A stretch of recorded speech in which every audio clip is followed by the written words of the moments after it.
Uy,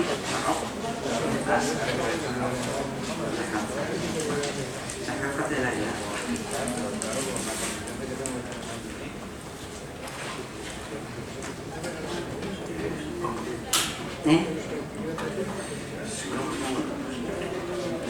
Es que con la luz, sí.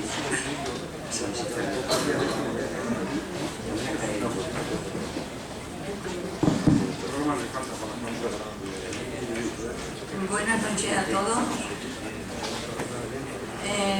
Inauguramos este año, por segundo año consecutivo, el pregón de la primavera, siendo esta una de las muchas actividades que esta Real Sociedad ha hecho en años anteriores y con la presencia de la mujer. Si nos remontamos un poco atrás, bastante, podemos recordar, por ejemplo, la Junta de Damas, que fueron las mujeres socias de aquí quienes la inauguraron, para fomentar la educación y la cultura, que era su principal objetivo. Entre otras actividades eran los juegos florales, también con la presencia de la mujer, el Cine Club, donde recuerdo que estaba Elena Bueno, Alba, y Carmen Álvarez Arena.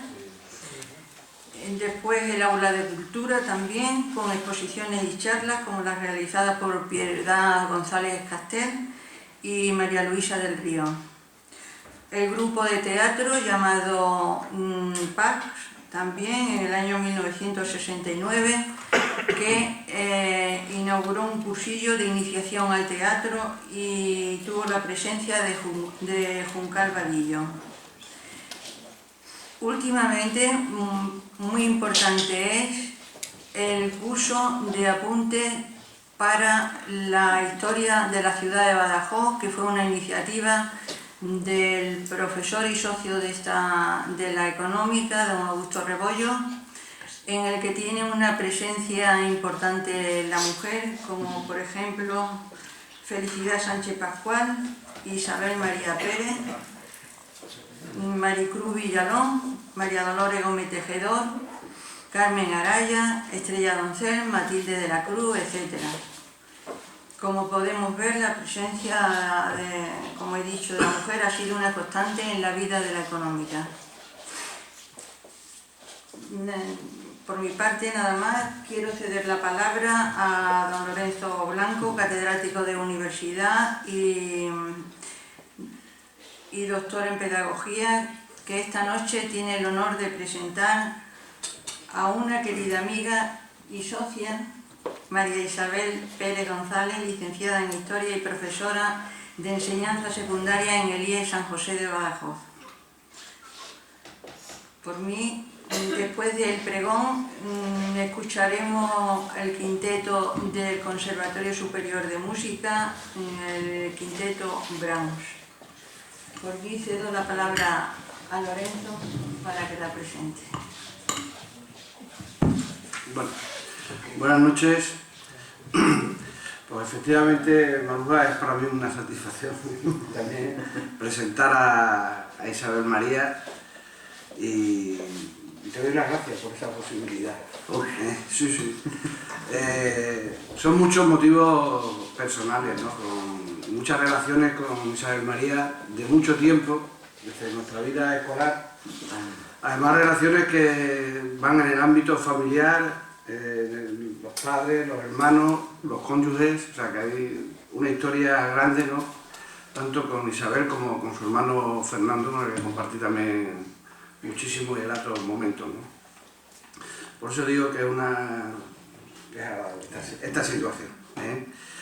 Y quiero decir, Isabel es una persona activa, viva, luchadora. Yo creo que de las personas que cuando uno va por la calle se la encuentra, es bueno siempre echar un rato con ellas, siempre esa alegría que hace gala, ¿no? O sea, podríamos hablar mucho de las inquietudes sociales, de las inquietudes culturales de Isabel María. Participa y promueve muchísimos actos. Ya ha dicho Maruja, es socia de esta sociedad, ha formado parte de la Junta Directiva y yo creo que es uno de los activos fuertes que tiene la económica. Yo creo además que Isabel es un activo en Badajoz ciudad, en Extremadura también, y como estaba escribiendo esto, ponía una coletilla que decía, y en Santa Marta. Hombre. Porque estos días, cuando estaba viendo también un poco, mirando en internet, la verdad es que la cantidad de actos culturales y literarios que hay en Santa Marta, premios, y eso en un pueblo, en fin, es importante promover ese tipo de cosas, ¿no? Digo además que es una satisfacción también presentar a Isabel María, porque siempre es grato presentar a mujeres extremeñas que tienen un currículum amplio, en este caso respecto a la literatura y la historia. Y cuando hablaba con ella el otro día me decía que no hablara del currículum, que hablara de otras cosas, pero yo creo que en un acto como este es de obligado cumplimiento y el guión lo exige también, hablar de lo que es su currículum, de lo que son sus publicaciones, su trabajo en relación con la literatura, en relación con personajes siempre cercanos, bien de Extremadura o de acontecimientos que tienen lugar en nuestro entorno. Como he dicho ya, Isabel María nació en Santa Marta, también tengo que entrecomillar, que es un pueblo que está al lado de La Morera. Es licenciada en Historia y profesora en el Instituto de San José, dando lengua y literatura, pero también antes lo dio en el Colegio de los Salesianos. La ocupación y la preocupación que tiene Isabel María por la literatura y por la historia tenía que ser necesariamente, o sea, eso era como una condición obligada en su familia que le viene de su padre, ¿no? Su padre, y además buscando en internet ya incluso de antecedentes de tu padre, ¿no? Su padre, Fernando Pérez Marqués, escribió mucho en ABC, en la revista de Estudios Extremeños, colaboraba con el Centro de Estudios Extremeños, con la institución Pedro de Valencia, escribió varios libros sobre literatura extremeña, y en ese ambiente pues parecía como necesario que bueno, surgiera gente que se tratara sobre la literatura en Extremadura, tanto Isabel como su hermano Fernando, que creo que los trabajos que hizo Fernando en promocionar y en divulgar lo que era la literatura extremeña quedarán ahí en el recuerdo, porque quedan para todos, ¿no?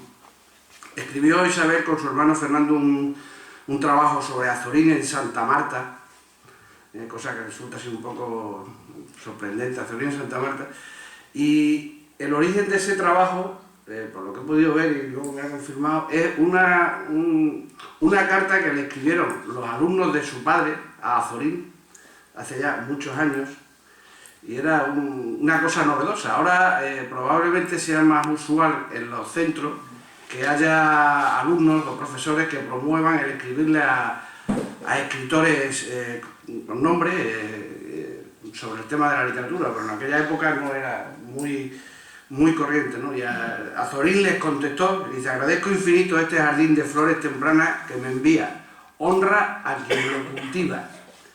Y a partir de ahí supongo que será el origen del trabajo. Pero quiero decir también que esta labor de cultivar el gusto por la literatura también la ha heredado Isabel María, porque recuerdo que hace 2 o 3 años me contó cómo estaba trabajando con sus alumnos del Progreso, uniendo el rap y la literatura, intentando promocionar el gusto por la literatura en un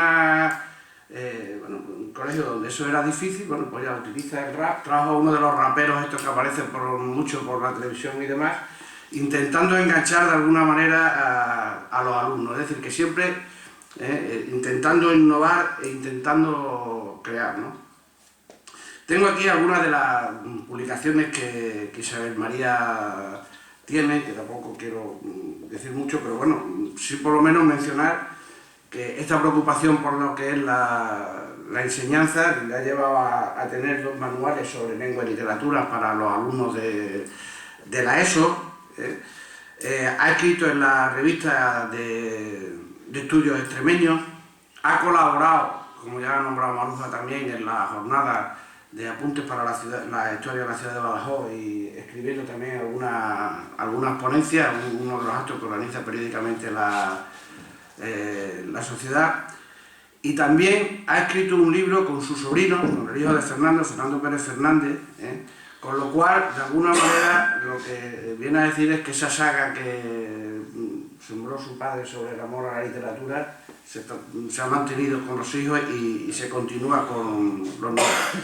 Tiene muchísimas publicaciones en la revista de Extremadura, participa en el Ágora Debate Peninsular, tiene algunas colaboraciones en libros editados de la Diputación, como en el libro Extremadura, Modernidad, la construcción de la España constitucional, o en el libro Los primeros liberales españoles, la aportación en Extremadura.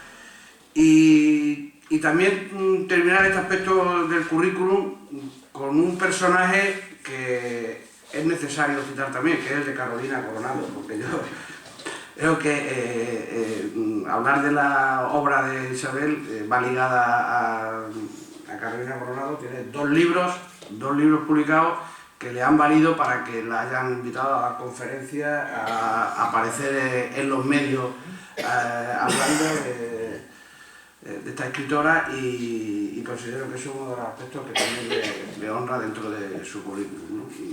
Podría seguir, decía Isabel, dice, ¿por qué no cuenta algunas otras demás? Pero como yo creo que esto, decir el currículum, digo, es obligado, no es solo la presentación, podría decir muchas cosas, pero como los que han venido no han venido a escucharme a mí, sino a escucharte a ti, pues dicho esto, te doy la palabra y te agradezco la presencia.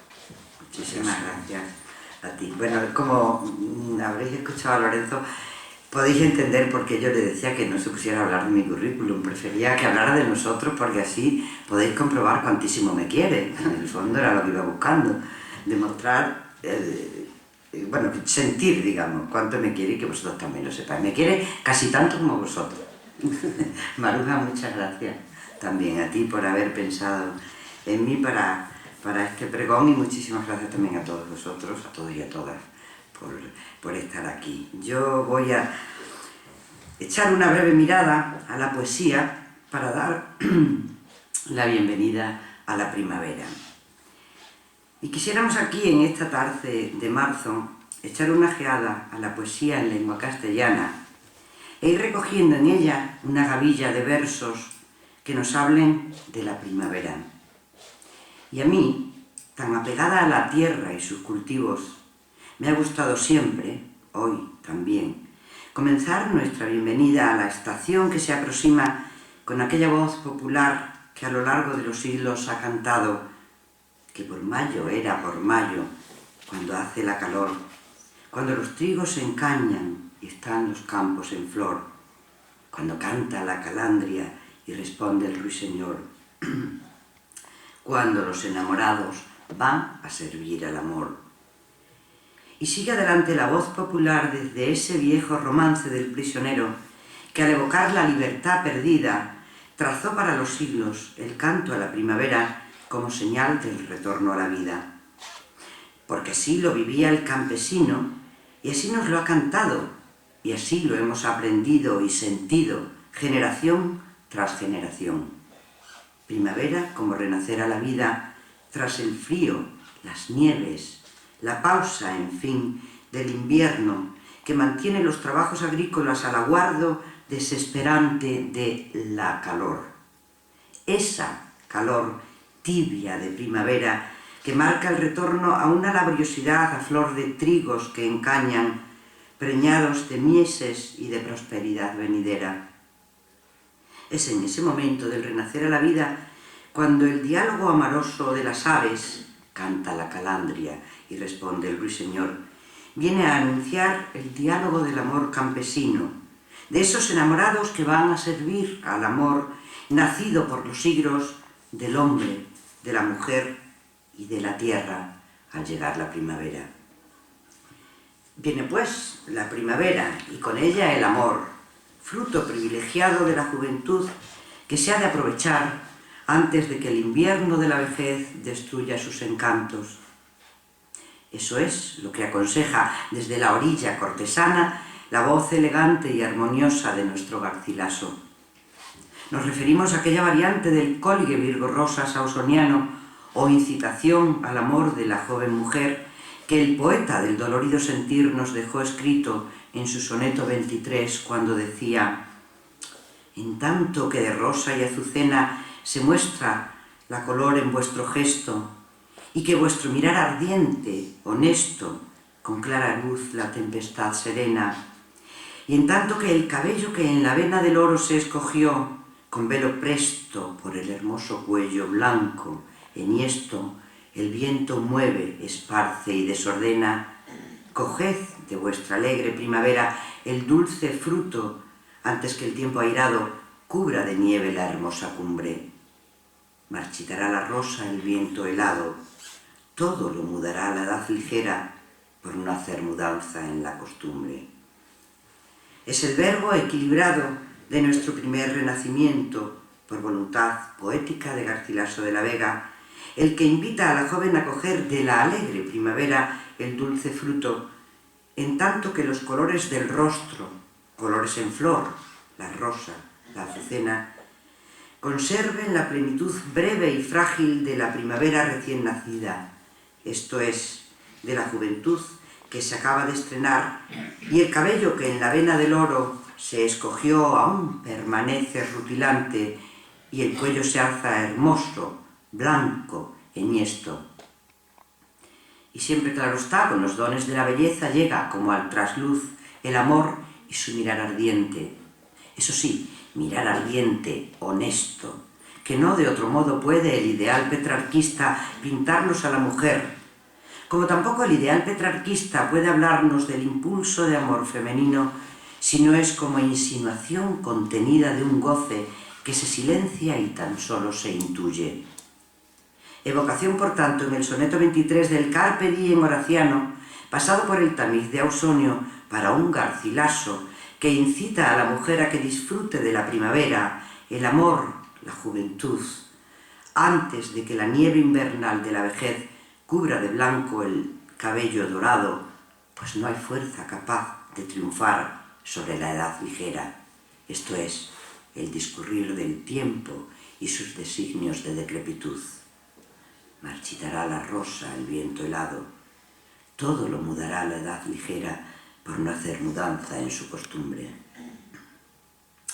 Más implacable aún se nos acerca por los caminos pesimistas del barroco español la pluma culterana y afilada de Luis de Góngora, cuando tras invitar a la joven al goce de la vida y sus disfrutes mientras dure la primavera, acucia este consejo no ya con la amenaza de la vejez y todas sus decadencias, sino con el acecho certero de la muerte, que aguarda el momento de raptar la vida hacia los espacios de la nada. Nos lo advierte en uno de los sonetos de más perfecta y escalofriante construcción de nuestra literatura. Como en los versos de Garcilaso, la invitación a vivir la primavera desemboca en decasílabo tras endecasílabo en el pilar del último terceto que encierra la sentencia fatal. Dice así: mientras por competir con tu cabello oro bruñido al sol relumbra en vano, mientras con menosprecio en medio del llano mira tu blanca frente el lirio bello, mientras a cada labio por cogelio siguen más ojos que al clavel temprano, y mientras triunfa con desdén lozano del luciente cristal tu gentil cuello, goza cuello, cabello, labio y frente, antes que lo que fue en tu edad dorada oro, lirio, clavel, cristal luciente, no solo en plata o viola troncada se vuelva, mas tú y ello juntamente en tierra, en humo, en polvo, en sombra, en nada. Toda la imaginería culterana se pone, por tanto, al servicio de una incitación a vivir la primavera de la juventud, presa de una amenaza de futuro que, yendo más allá de la vejez, arrastra a la mujer y con ella a nosotros, los lectores, hasta la terrible advertencia de la muerte. De manera que el consejo barroco a la joven, más que consejo, es un imperativo casi amenazador.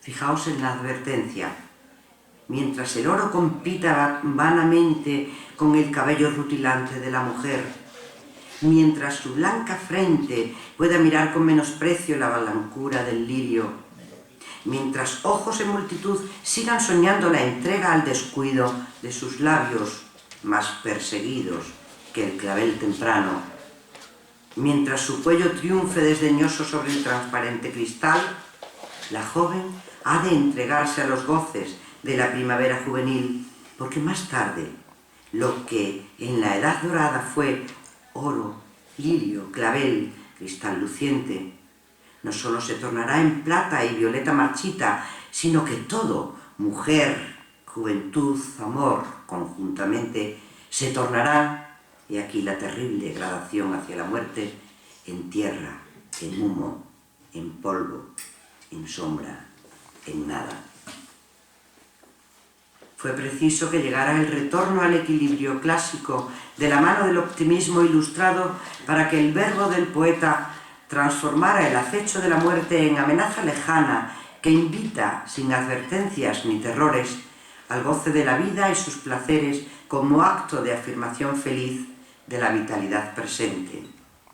Y en ello, desde luego, el maestro del epicureísmo y las anacreónticas, el jurista vital, el patriota afrancesado, nuestro extremeño Juan Meléndez Valdés. Con él, la primavera abandona los juegos del símbolo y toma su propia identidad de estación del año abierta a los sentidos. Veamos los versos en los que nos describe su llegada. La blanda primavera derramando aparece sus tesoros y galas por prados y vergeles. Despejado ya el cielo de nubes inclementes, con luz cándida y pura ríe a la tierra alegre.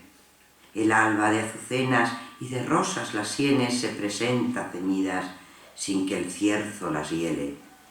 De esplendores más rico descuella por oriente, en triunfo el sol, y a darle la vida al mundo vuelve. Ya lo vemos, la primavera llega para devolverle al mundo la vida adormecida en la estación de las inclemencias y despertar cuanto de sensorial rodea y alegra la vida del hombre. E insiste el poeta, el céfiro de aromas empapado que mueven en la nariz y el seno mil llamas y deleites. Con su aliento en la sierra derretidas las nieves, en sonoros arroyos salpicados descienden. De hoja el árbol se viste, las laderas de verde y en las vegas de flores ves un rico tapete. Revolantes las aves por el aura enloquecen, regalando el oído con sus dulces motetes. Y de nuevo, lo veremos enseguida, retorno a la vida del mundo campesino y su alegría, eso sí, idealizado ahora por el estereotipo neoclásico del bucolismo pastoril, tan armonioso como irreal, tan bello como imposible. Mientras que en la pradera dóciles a sus leyes, pastores y zagalas festivas danzas tejen, y los tiernos cantares y requiebros ardientes y miradas y juegos más y más los encienden. Y claro está, sin que el pesimismo embargue poema y lector, pero consciente el poeta de que la vida es tan breve como su primavera y el imparable transcurrir del tiempo todo nos lo aniquila, se resuelve Meléndez Valdés en esa variante del carpe diem que Anacreonte orientó al ejercicio de alegrar los paladares. Tal es la respuesta de nuestro paisano a la pregunta existencial. En silencio y en ocio dejaremos perderse estos días que el tiempo liberal nos concede. Una vez que en sus alas el fugaz se los lleve, ¿podrá nadie arrancarlos de la nada en que mueren? Un instante, una sombra que al mirar desparece, nuestra mísera vida para el júbilo tiene. Ea pues a las copas, y en un grato banquete celebremos la vuelta del abril floreciente. Meléndez Valdés sería, por tanto, paradigma del poeta neoclásico dieciochesco, de los movimientos líricos que recorrieron la siguiente centuria. Habría otros muchos paradigmas. Sin embargo, en esta económica de Amigos del País, en esta tierra extremeña, en este mi pregón de primavera, no puede haber otra representación poética del siglo XIX que no sea la que encarna el romanticismo de Carolina Coronado.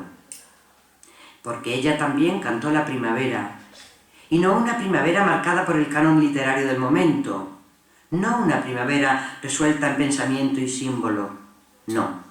Carolina cantó su primavera, o mejor, nuestra primavera.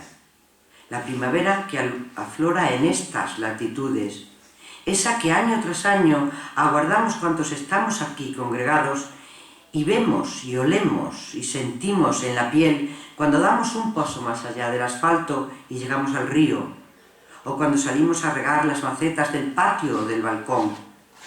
Esa estación risueña y clara cuya luz describió nuestra paisana en tantos de sus versos.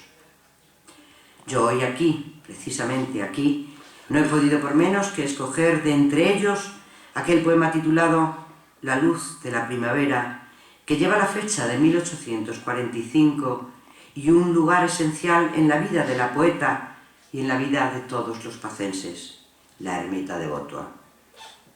Arranca el poema de este modo: ya el almendro de flor está cubierto, ya he visto a la primera golondrina de su antigua morada tras la ruina cruzar por mi ventana en vuelo incierto.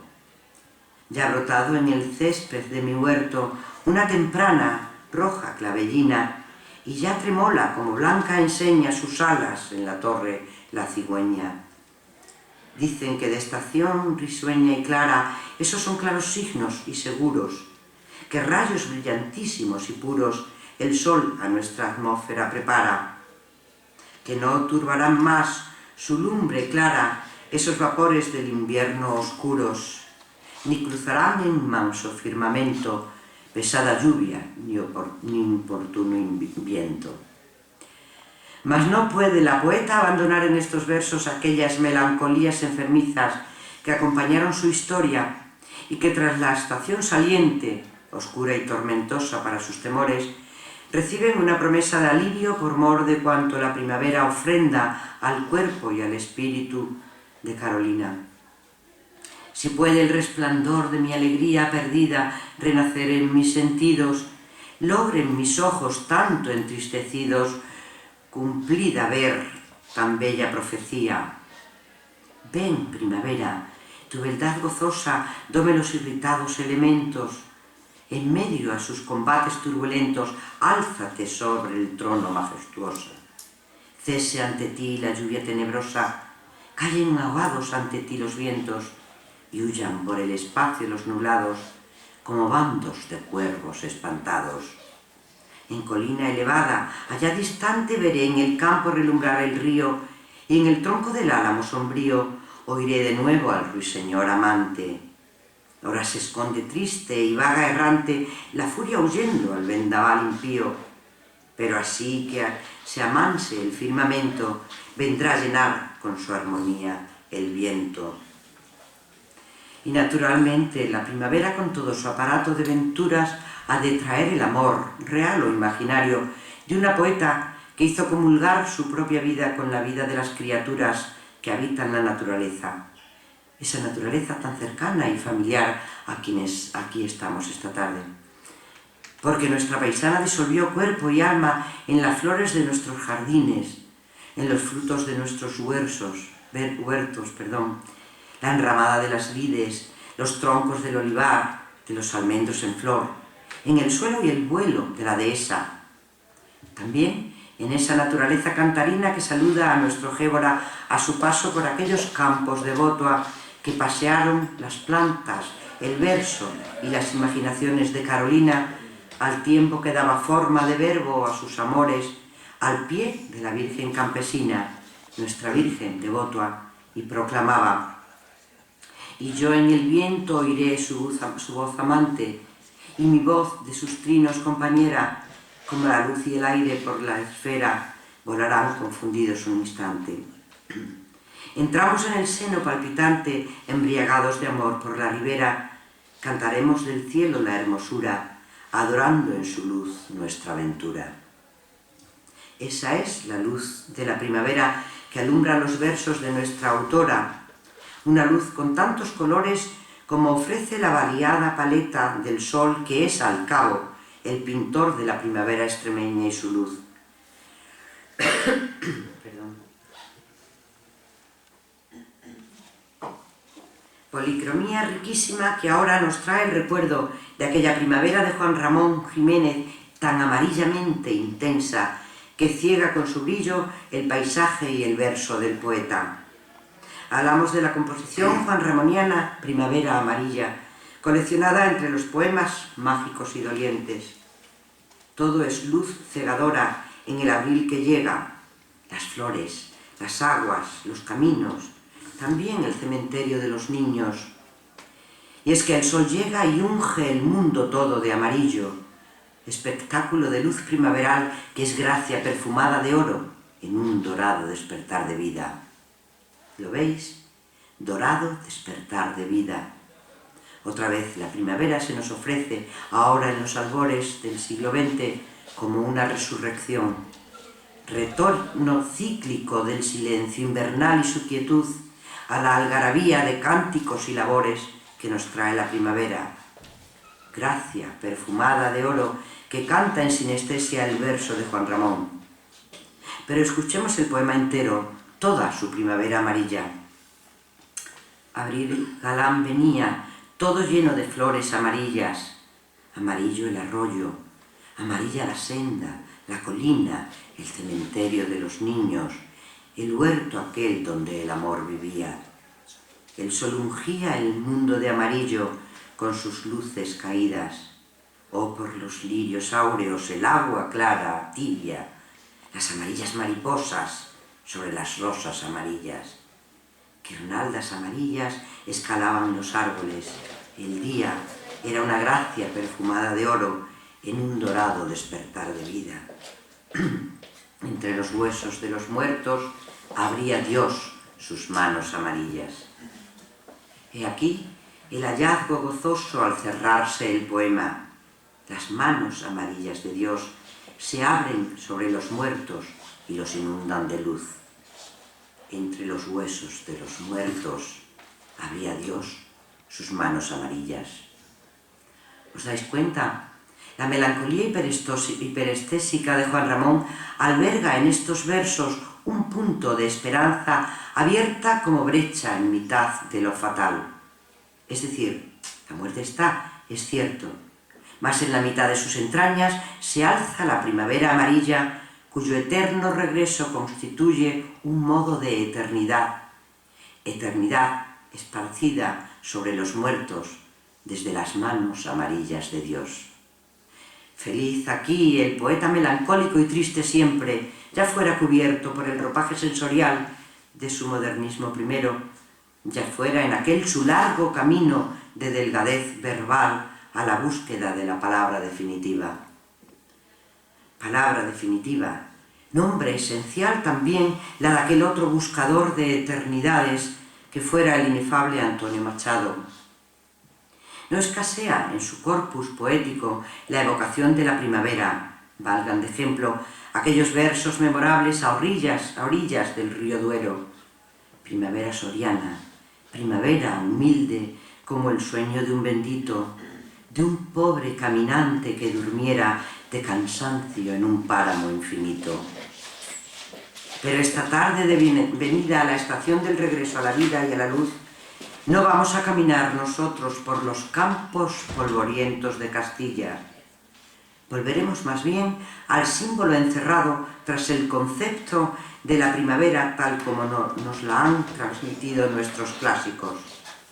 Así, en la más pura ortodoxia literaria, el poeta va a regresar aquí a esa primavera juventud con todo su cúmulo de dones.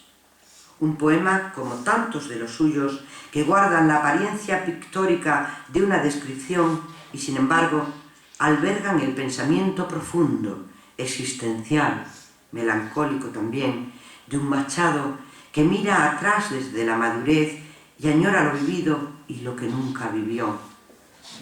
Escuchémoslo, pues. La primavera besaba suavemente la arboleda y el verde nuevo brotaba como una breve humareda. Las nubes iban pasando sobre el campo juvenil. Yo vi en las hojas temblando las frescas lluvias de abril. Bajo ese almendro florido, todo cargado de flor, recordé yo he maldecido mi juventud sin amor. Hoy, en mitad de la vida, me he parado a meditar. Juventud nunca vivida, ¿quién te volviera a soñar? Ya lo vemos, la primavera llega no amarilla como la primavera de Juan Ramón, sino con todo el verdor de la fronda que la estación jugosa ha rejuvenecido con su beso. Es verde, pues, el color de esta primavera machadiana que brota como una verde humareda cruzada de pájaros, de nubes, de lluvia de abril. Es entonces cuando el poeta descansa bajo el almendro florido y a la voz de la meditación que viene a su encuentro lo invita a una evocación de otros días lejanos. Mas he aquí que al volver la vista atrás, el hombre meditativo descubre la imagen que la tradición poética le ha enseñado y él mismo puede enriquecer con su impronta creadora. Y es ahí cuando el lector observa que para Antonio Machado no es fácil sentir la primavera sin que le alcance el recuerdo de su propia juventud.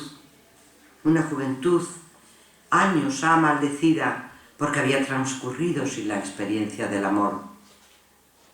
Pero ahora, esta asociación primavera-juventud, aun percibiéndose como herencia literaria, va mucho más allá de la tradición, pues la añoranza embarga al poeta de una emoción tan sincera que alcanza el corazón del lector. Como alcanza nuestro corazón aquel estribillo de Rubén Darío que establece igual asociación simbólica y con idéntica melancolía: juventud, divino tesoro, ya te vas para no volver. Cuando quiero llorar no lloro y a veces lloro sin querer. Poema extenso este del que extraemos otra vez la tradición literaria clásica de ese tempus fugit que campanea a muerte la vida del hombre con incansable insistencia. De ahí que el hombre poeta, ese que lleva sus interioridades al hecho literario, repita a lo largo de la historia la misma cantinela de un tiempo fugaz, robador de cuanto más preciamos. Uno tras otro nos lo han dejado dicho, como nos lo dice ahora la palabra sensorial, rítmica, sonora de Rubén Darío al recordarnos, poniendo en un amor de exceso la mirada de su voluntad, mientras eran abrazo y beso, síntesis de la eternidad, y de nuestra carne ligera imaginar siempre un Edén, sin pensar que la primavera y la carne acaban también. Juventud, divino tesoro, ya te vas para no volver. Cuando quiero llorar no lloro y a veces lloro sin querer. Y de la mano de Darío queremos llegar nosotros al poeta de la metáfora experimental, tan polisémica como secreta, dispuesta para ocultar una realidad vital irrenunciable. Hablamos desde luego de Federico García Lorca, en este caso en su poemita de aire infantil titulado Idilio, que nos dice: tú querías que yo te cantara el secreto de la primavera, y yo soy para el secreto lo mismo que es el abeto, árbol cuyos 1000 deditos señalan 1000 caminitos. Nunca te diré, amor mío, por qué corre lento el río, pero pondré en mi voz estancada el cielo ceniza de tu mirada. Dame vueltas, morenita, ten cuidado con mis hojitas, dame más vueltas alrededor, jugando a la noria del amor. Ay, no puedo decirte, aunque quisiera, el secreto de la primavera. Toda una sucesión de imágenes ligeras que ocultan el misterio vital del poeta, tan inconfesable allá por 1925 como ese mismo secreto de la primavera. El poeta ha sufrido ya aquella crisis existencial que hubo de llevarle a la asunción de sí mismo. Y es también en esas fechas cuando Lorca va a iniciar la perfección de su metáfora más allá de la metáfora, para llegar a la imagen libre, versátil, abierta a la dimensión sensible e imaginativa de cada lector. Dará con ello un paso adelante en la propiedad expresiva de la lengua poética que un siglo después aún sigue dilatándose. Ese fue el hallazgo de la metáfora lorcana, la apertura de la lengua poética a un infinito de posibilidades. Habremos nosotros ahora de dar en otro sentido un salto en el espacio y el tiempo para llegar a otro poeta de la lengua castellana. Hablamos de Nicolás Guillén y la callada manera en que se le cuelan por el alma y por los huesos la primavera y el amor. De qué callada manera se me adentra usted sonriendo como si fuera la primavera, yo muriendo. Y de qué modo sutil me derramó en la camisa todas las flores de abril. ¿Quién le dijo que yo era risa siempre, nunca llanto, como si fuera la primavera? No soy tanto. En cambio, qué espiritual que usted me brinde una rosa de su rosal principal. De qué callada manera se me adentra usted sonriendo como si fuera la primavera, yo muriendo. Y al compás de esta muerte de amor que es, insistimos, imperceptible y lento renacer a la vida como la llegada de la primavera que trae de sus manos las flores de abril derramadas, la risa, el rosal, es decir, sensoriales formas verbales del amor. Al compás, digo, de este juego de muerte y vida y amor, iremos terminando este breve paseo por la poesía primaveral. Mas no sería yo, ni vosotros seríais del todo felices, si este pregón no terminara con la voz de al menos dos poetas cercanos, familiares, íntimos a esta casa y referente paternal para mí misma. En sus versos leeré la poesía que mi padre nunca escribió, ya lo sabéis. Mi padre era poeta de la prosa. Mentiría, sin embargo, si aquí no os confesara que al escucharlos a ellos parece que escuchara la palabra y la voz de vuestro amigo Fernando Pérez Marqués, aquel que fue mi maestro y mi padre. Concluyamos, pues, con el soneto que José Miguel Santiago Castelo dedicó desde el mar a Jesús Delgado Balondo. Y fue, por cierto, publicado por el periódico Hoy en aquellos tiempos en los que el periódico Hoy dedicaba un espacio a la literatura. Hace tiempo, demasiado tiempo. Dice así este poema, un emotivo soneto, por cierto. Aquí me queda el mar. Desde este hondo corazón de la brisa salinera te va mi mano en flor de primavera. Ancho Jesús y buen Balondo. Mi nostalgia te van mis penas por no estar junto a ti. Vibra en el viento tu nombre escrito en fuego de alimento, cosechero de versos y azucenas. Volveré por tu vida y por tu historia, y apoyado en tu vara de avellano, recorreré contigo la memoria, que ahora sin ti me está negando el mar. Estoy solo, Jesús, toma mi mano y enséñame otra vez a caminar. Era bonito que el periódico Hoy publicara textos emotivos de nuestros poetas o de nuestros escritores en prosa. Era bonito que el periódico Hoy diera voz, espacio y anuncio a los hechos culturales y literarios de nuestra tierra. En fin, no se agota con estos escritores nuestra literatura y sus referencias a la estación del despertar de la tierra y de sus seres. Mas no quisiéramos nosotros convertir en lección escolar estas páginas habladas que al cabo pretenden ser tan solo elemental expresión del motivo que aquí nos convoca esta tarde de marzo, esto es, pregonar la llegada de la primavera. Démosle pues la bienvenida. Concluya aquí la voz escrita y arranque el saludo de la voz musical. Muchas gracias.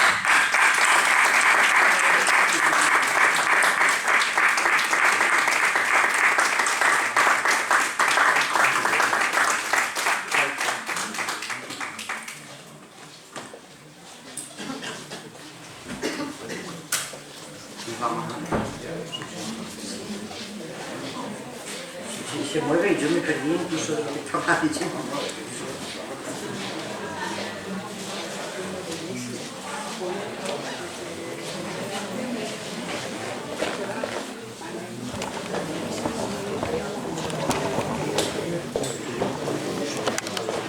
¿Verdad?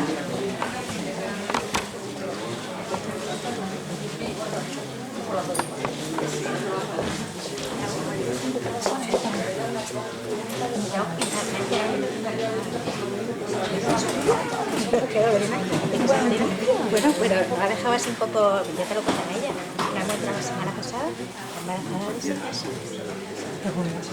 Que no lo sabía. Que digo, pero era que parece, yo que sé, desde esta historia que ama de pueblo que se ha enterado con 6 meses. Pero eso se coge desde que temprano, no puedo pasar. Pues dije, nena, yo pensaba que tenía una cosa mala en la barriga. Cerca. Algo se me movía. Pero es más de la cosa de niña, No, pero como dice que me le estaba dando pecho al niño, pensaba que era normal. Y entonces no hemos encontrado ¿sabes? O sea, que 6 meses sin ir al ginecólogo sin nada. 6 meses sin ir al ginecólogo, sin controlarse. Sin cuidarse. Como las de pueblo, antiguamente. Como las de pueblo, pero ya te aquí tenemos Y mi niña además. una niña, pero que se ha encontrado con un embarazo de 3 meses. Bueno. Y Juan le decía Mañana así. me lo puedo saber, ¿no? Lo puedo saber, pero mañana le puedo hablar, porque mañana me Por eso te lo cuento a ti porque no sé si ella no, que no sé.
Gracias.